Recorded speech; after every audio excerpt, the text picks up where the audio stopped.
Today's Bible reading is Deuteronomy chapters 31, 32, and Luke chapter 1, verses 1 through 23. Deuteronomy chapter 31. Then Moses went out and spoke these words to all Israel. I am now 120 years old, and I am no longer able to lead you. The Lord has said to me, you shall not cross the Jordan. The Lord your God himself will cross over ahead of you. He will destroy these nations before you, and you will take possession of their land. Joshua also will cross over ahead of you, as the Lord said, and the Lord will do to them what he did to Sihon and Og, the kings of the Amorites, whom he destroyed along with their land. The Lord will deliver them to you, and you must do to them all that I have commanded you. Be strong and courageous. Do not be afraid or terrified because of them, for the Lord your God goes with you. He will never leave you nor forsake you. Then Moses summoned Joshua and said to him in the presence of all Israel, be strong and courageous, for you must go with this people into the land that the Lord swore to their ancestors to give them, and you must divide it among them as their inheritance. The Lord himself goes before you and will be with you. He will never leave you nor forsake you. Do not be afraid. Do not be discouraged. So Moses wrote down this law and gave it to the Levitical priest, who carried the ark of the covenant of the Lord, and to all the elders of Israel. Then Moses commanded them, at the end of every 7 years, in the year of canceling debts, during the festival of tabernacles, when all Israel comes to appear before the Lord your God at the place he will choose, you shall read this law before them in their hearing. Assemble the people, men, women, and children, and the foreigners residing in your towns, so they can listen and learn to fear the Lord your God and follow carefully all the words of this law. Their children who do not know this law must hear it and learn to fear the Lord your God as long as you live in the land you are crossing the Jordan to possess. The Lord said to Moses, now the day of your death is near. Call Joshua and present yourselves at the tent of meeting, where I will commission him. So Moses and Joshua came and presented themselves at the tent of meeting. Then the Lord appeared at the tent in a pillar of cloud, and the cloud stood over the entrance to the tent. And the Lord said to Moses, you're going to rest with your ancestors, and these people will soon prostitute themselves to the foreign gods of the land they are entering. They will forsake me and break the covenant I made with them, and in that day I will become angry with them and forsake them. I will hide my face from them, and they will be destroyed. Many disasters and calamities will come on them, and in that day they will ask, have not these disasters come on us because our God is not with us? And I will certainly hide my face in that day because of all their wickedness in turning to other gods. Now write down this song and teach it to the Israelites and have them sing it, so that it may be a witness for me against them, when I have brought them into the land flowing with milk and honey, the land I promised on oath to their ancestors. And when they eat their fill and thrive, they will turn to other gods and worship them, rejecting me and breaking my covenant. And when many disasters and calamities come on them, this song will testify against them, because it will not be forgotten by their descendants. I know what they are disposed to do, even before I bring them into the land I promised them on oath. So Moses wrote down this song that day and taught it to the Israelites. The Lord gave this command to Joshua, son of Nun, be strong and courageous, for you will bring the Israelites into the land I promised them on oath, and I myself will be with you. After Moses finished writing in a book the words of this law from beginning to end, he gave the command to the Levites who carried the ark of the covenant of the Lord, take this book of the law and place it beside the ark of the covenant of the Lord your God. There it will remain as a witness against you. For I know how rebellious and stiff-necked you are. If you have been rebellious against the Lord while I am still alive and with you, how much more will you rebel after I die? Assemble before me all the elders of your tribes and all your officials, so I can speak these words in their hearing and call the heavens and the earth to testify against them. For I know that after my death you are sure to become utterly corrupt and to turn from the way I commanded you. In days to come, disaster will fall on you, because you will do evil in the sight of the Lord and rouse his anger by what your hands have made. This will be the last verse of Deuteronomy chapter 31 and chapter 32. And Moses recited the words of this song from beginning to end in the hearing of the whole assembly of Israel. Listen, you heavens, and I will speak. Hear, you earth, the words of my mouth. Let my teaching fall like rain, and my words descend like dew, like showers on new grass, like abundant rain on tender plants. I will proclaim the name of the Lord.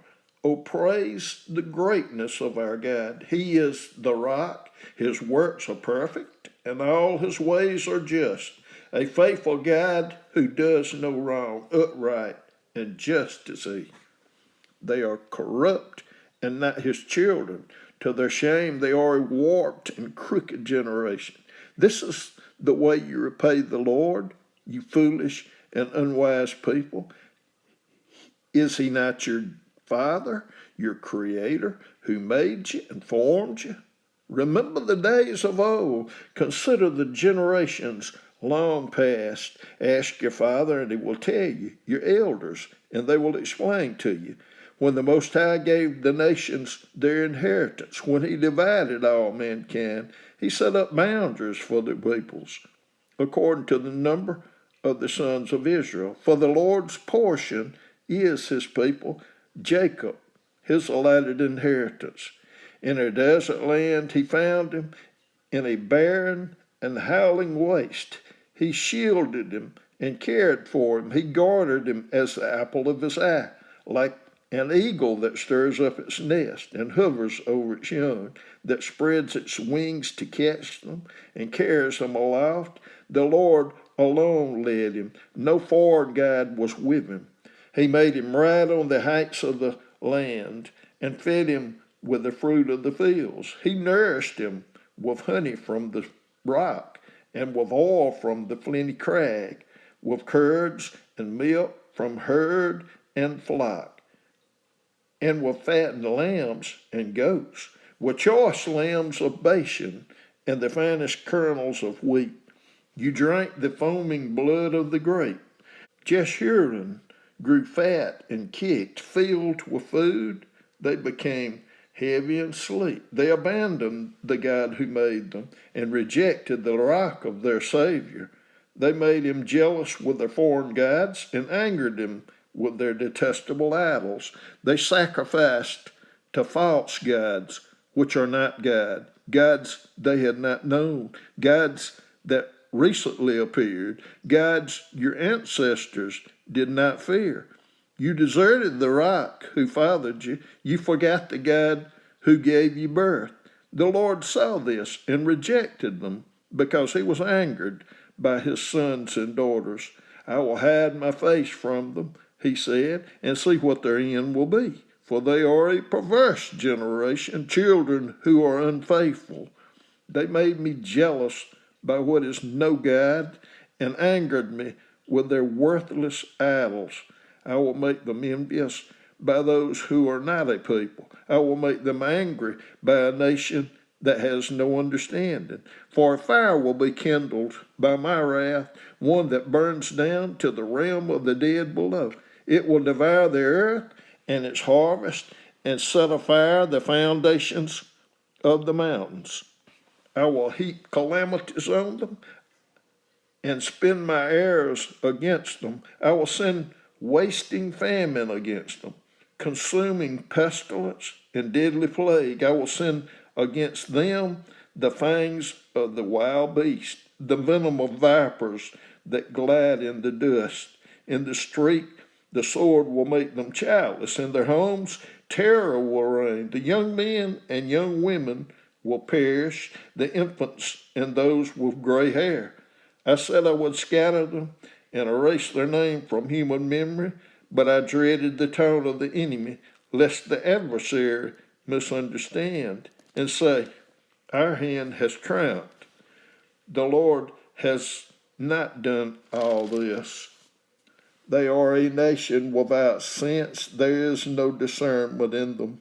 If only they were wise and would understand this and discern what their end will be.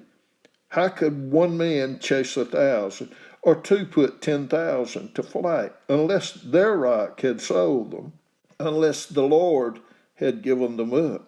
For their rock is not like our rock, as even our enemies concede.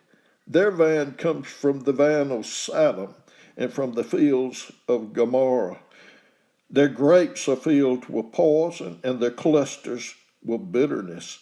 Their wine is the venom of serpents, the deadly poison of cobras. Have I not kept this in reserve and sealed it in my vaults? It is mine to avenge, I will repay.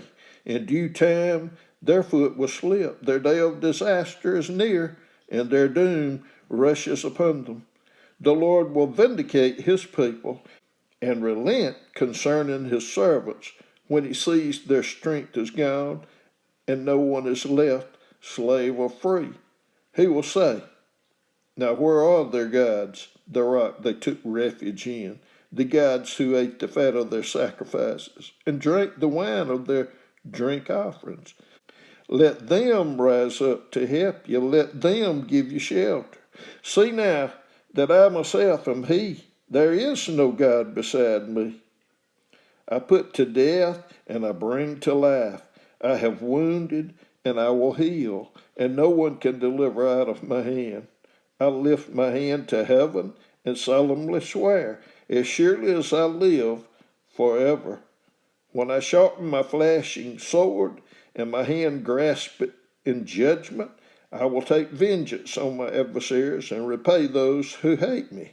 I will make my heirs drunk with blood, while my sword devours flesh, the blood of the slain and the captives, the heads of the enemy leaders. Rejoice now, you nations, with his people, for he will avenge the blood of his servants. He will take vengeance on his enemies and to make atonement for his land and people. Moses came with Joshua, son of Nun, and spoke all the words of the song in the hearing of the people. When Moses finished reciting all these words to all Israel, he said to them, take to heart all the words I have solemnly declared to you this day, so that you may command your children to obey carefully all the words of this law. They are not just idle words for you, they are your life. By them you will live long in the land you are crossing the Jordan to possess. On that same day, the Lord told Moses, go up into the Abarim range to Mount Nebo in Moab, across from Jericho, and view Canaan, the land I am giving the Israelites as their possession. There on the mountain that you have climbed, you will die and be gathered to your people, just as your brother Aaron died on Mount Hor and was gathered to his people. This is because both of you broke with faith from me in the presence of the Israelites at the waters of Meribah Kadesh in the desert of Zin, and because you did not uphold my holiness among the Israelites. Therefore, you will see the land only from a distance. You will not enter the land I am giving to the people of Israel. Luke chapter 1, verses 1 through 23. Many have undertaken to draw up an account of the things that have been fulfilled among us, just as they were handed down to us by those who from the first were eyewitnesses and servants of the word. With this in mind, since I myself have carefully investigated everything from the beginning, I too decided to write an orderly account for you, most excellent Theophilus, so that you may know the certainty of the things you have been taught. In the time of Herod, king of Judea, there was a priest named Zechariah who belonged to the priestly division of Abijah. His wife Elizabeth was also a descendant of Aaron. Both of them were righteous in the sight of God, observing all the Lord's commands and decrees blamelessly. But they were childless because Elizabeth was not able to conceive, and they were both very old. Once, when Zechariah's division was on duty and he was serving as priest before God, he was chosen by lot, according to the custom of the priesthood, to go into the temple of the Lord and burn incense. And when the time for the burning of incense came, all the assembled worshippers were praying outside. Then an angel of the Lord appeared to him, standing at the right side of the altar of incense. When Zechariah saw him, he was startled and gripped with fear. But the angel said to him, "Do not be afraid, Zechariah. Your prayer has been heard. Your wife, Elizabeth, will bear you a son, and you are to call him John. He will be a joy and delight to you, and many will rejoice because of his birth. For he will be great in the sight of the Lord. He is never to take wine or other fermented drink, and he will be filled with the Holy Spirit even before he is born. He will bring back many of the people of Israel to the Lord their God, and he will go on before the Lord in the spirit and power of Elijah, to turn the hearts of the parents to their children, and the disobedient to the wisdom of the righteous, to make ready a people prepared for the Lord." Zechariah asked the angel, "How can I be sure of this? I am an old man, and my wife is well along in years." The angel said to him, "I am Gabriel. I stand in the presence of God, and I have been sent to speak to you and to tell you this good news. And now you will be silent and not able to speak until the day this happens, because you did not believe my words, which will come true at their appointed time." Meanwhile, the people were waiting for Zechariah and wondering why he stayed so long in the temple. When he came out, he could not speak to them. They realized he had seen a vision in the temple, for he kept making signs to them, but remained unable to speak. When his time of service was completed, he returned home. After this, his wife Elizabeth became pregnant, and for 5 months remained in seclusion. "The Lord has done this for me," she said.